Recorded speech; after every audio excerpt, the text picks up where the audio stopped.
D'Agosto Oreste nasce a Basaldella di Campoformido nel 1931.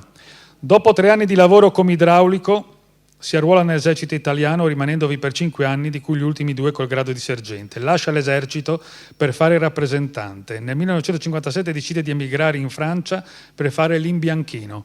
3 anni di stenti ed umiliazioni.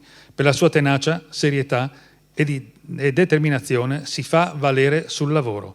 Diventa prima caposquadra, poi capocantiere e poi ancora responsabile dei lavori per l'est della Francia. Lavora anche in Lussemburgo, Belgio, Svizzera, Germania, Italia e in Portogallo durante la rivoluzione dei Garofani. Conclude la sua carriera lavorativa con 200 operai ai suoi ordini.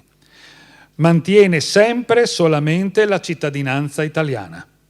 Per questo, nel 1969, fonda Mulhouse, assieme ad altri 2 friulani, un Fogolar Furlan. Per 5 anni ricopre la carica di vicepresidente e poi dal 1974 ne diventa il presidente. Da oltre 50 anni è un punto di riferimento per tutte le problematiche del mondo dell'immigrazione. È l'ideatore della festa della polenta, che è ininterrottamente organizzata in Alsazia, a Mulhouse, da 45 anni ed è un forte richiamo per i tanti friulani immigrati che vivono in Svizzera e Germania, oltre naturalmente che per quelli che risiedono in Francia. È stato vicepresidente provinciale della Croce Bianca e presidente di varie associazioni sportive.